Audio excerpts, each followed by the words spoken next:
Hello and welcome to WWJPS, or What Would Jairo Pinto Say? Well, there's a lot to talk about, folks. On Saturday morning, we all woke up and found out that we were at war with Iran. And while he had, in fact, let us know that that was a possibility, of course, we just get that creepy little Mar-a-Lago message alerting us that people will die, and he's okay with that. Why isn't his son out there fighting? Why aren't all the people in Congress and the MAGA folks, why aren't their kids first boots on the ground to deal with this? Because our country has no business in Iran. And unfortunately, America's not going to come out of this very well. This was a war. You think Vietnam was bad? Iran is not a child. They are not Venezuela, and they are not just going to give it up. They already told him when he asked for a ceasefire, like the little bitch that he is, little taco that he is, they were like, you want a ceasefire? After you came into my house and blew something up, you want a ceasefire? I'm going to send you to hell. That's basically what Iran said. And you know what? I can't really blame them at this point. They weren't doing anything. They did not have enriched uranium. They did not have the capability to build nuclear weapons right now. This is all for Israel, all for Benjamin Netanyahu, all for Trump, because it takes away from the Epstein files. It also takes away from the fact that he's going to lose in November if he doesn't cheat. And then I'm hearing reports that we're in Ecuador today. What is going on? How many places does he need to blow up? How many horrific things does he need to do to this world until we get him the hell out of power? This man is a menace. He's a treasonous traitor to this country, and he needs to be stopped. I went looking because I don't believe our government. I don't believe our mainstream media. It was all bought by Larry Ellison, by the way, who's a good pal of Donald Trump, who's also in bed with Israel. And apparently America's now Israel. Apparently that's who we are now. We fight all of their battles. We give them all of our money. And that's just what we do for them. While we're run by weird archetypes of the world who are just abusing us, raping and killing our children, and now sending them to die for a war that makes no sense. So this is what I got from Times of India.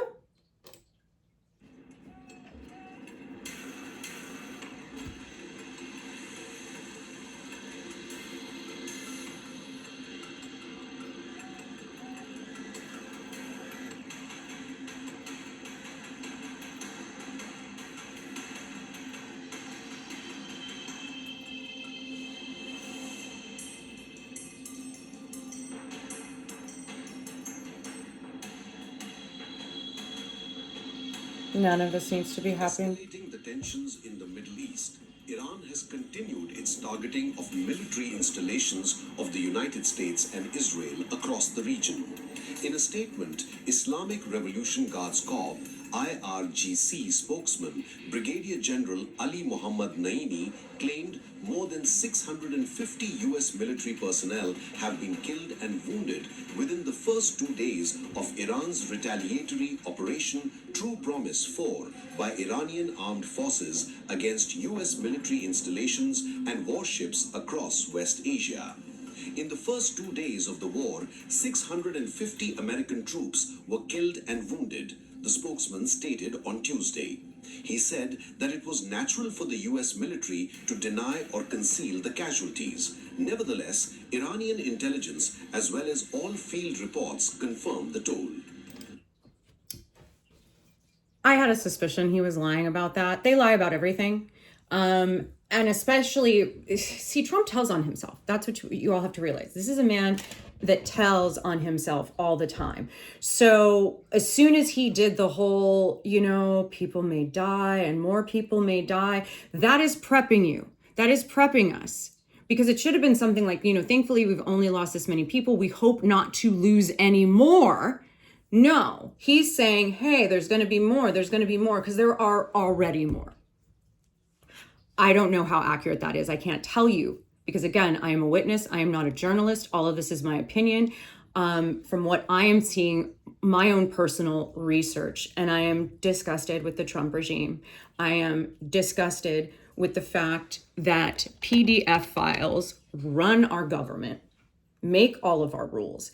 And it makes sense now why this country works the way that it does, why children are consistently trafficked to other countries, why anytime a woman or a child makes a complaint, it is always the person who is accused that gets the help, not the other, because this is a patriarchal male society, and they don't care about women and they don't care about children.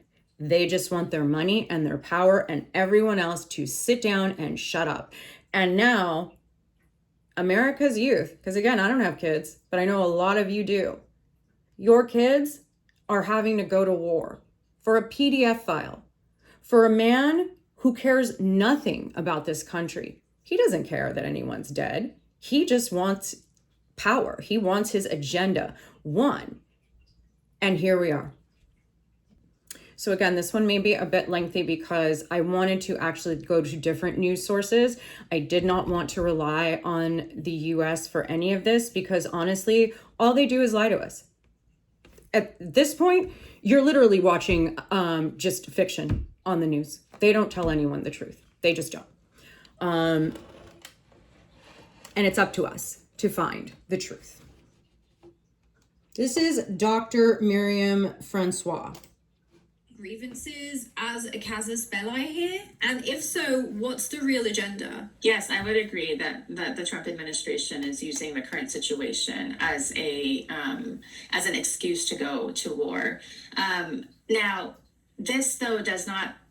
This we have to go back to about 50 years ago when the revolution in Iran happened. As the Soviet Union was falling and eventually sort of fell as the big enemy of the West, a new enemy needed to be created. And this is once we start to see from the 1980s onwards, fanatical Islam, political Islam, fanatical Muslim men start to be created as the quintessential threat to the West. And this all began with news coverage of the Iranian Revolution, and in particular, the hostage crisis that happened in 1980.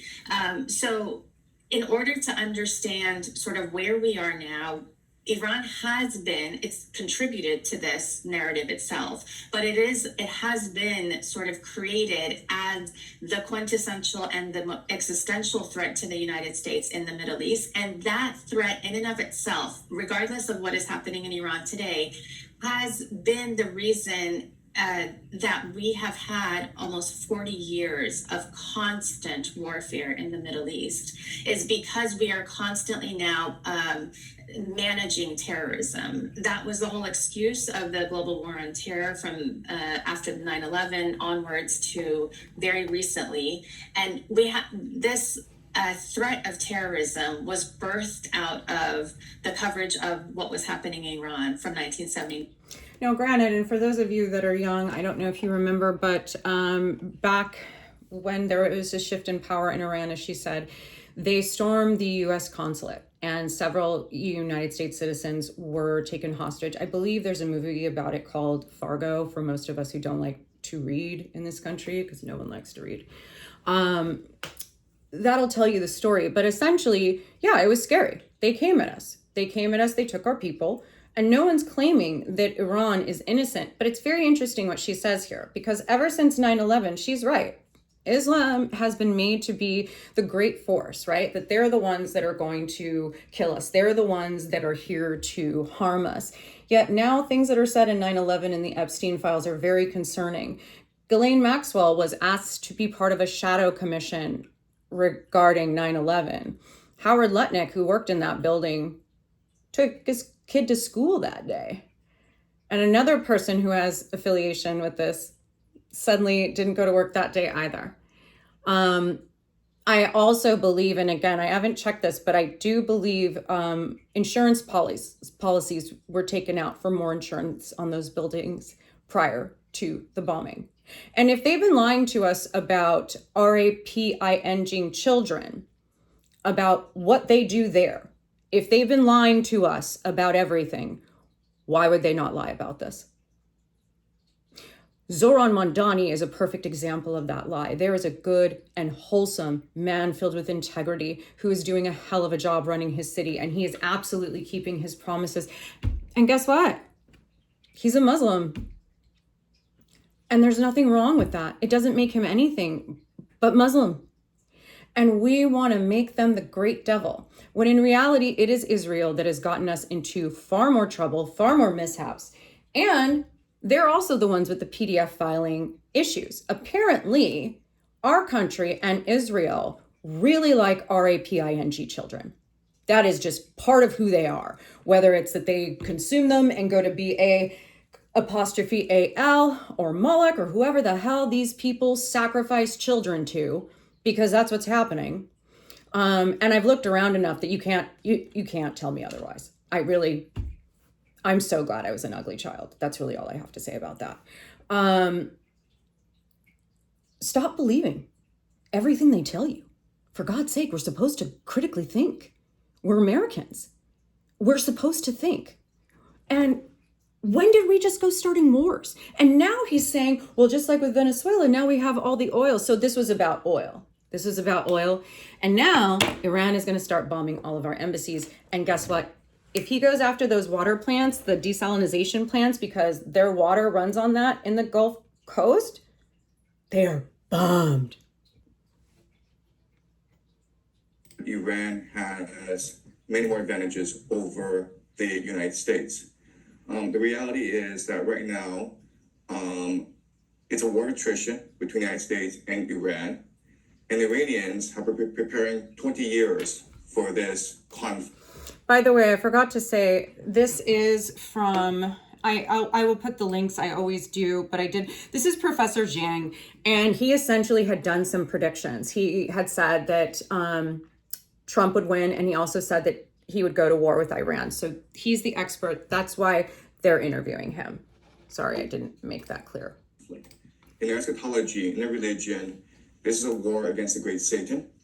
They've had many practice runs. Last June was a 12-day war when the Iranians were able to examine and analyze the strike capacities of both the Israelis and the Americans. And they've had a lot of time, 8 months, to prepare fully for this new attack.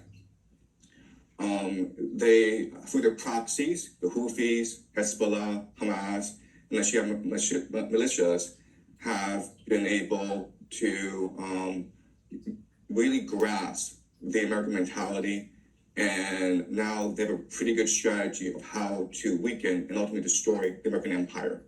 So what the Iranians are... And even if you don't, I'm sorry, we have idiots running our country. We've got Pete Hegseth, who literally, when he was being interviewed the other day, and a female reporter asked, how long, didn't you hear my last comment? These people are so disgusting towards women, it is very hard to watch. But ultimately, he's an idiot. He's an idiot, another RAPIST alcoholic. He has no idea what he's doing. For God's sake, he was putting war plans on Signal. The entire world should be hitting us because we've given them everything we have. Trump has, sold secrets. And you know what? If they go after those salinization plants in UAE or those other countries that have been putting billions into Kushner's pocket and Trump's family's pocket, then we're going to be expected to retaliate with them. But basically, we just started something that we cannot finish. We did. To the Iranian people, if any of you see this, I am so, so very sorry for what is happening to you. Please know that this country does not want that for you. And to all of our very brave and unfortunate service members, may you all live. And folks, I know that at the end of the day, it was just one thing, but I'm hearing from multiple sources that the U.S. is having far more casualties than is being reported. And they're telling our troops now that they're fighting for God to bring in Armageddon. The PDF files are telling people about God. Please like, comment, and subscribe. I want to hear from everyone in the comments. Does anyone think this is real? Do they believe that the United States is giving us accurate information? Please stay safe, everyone.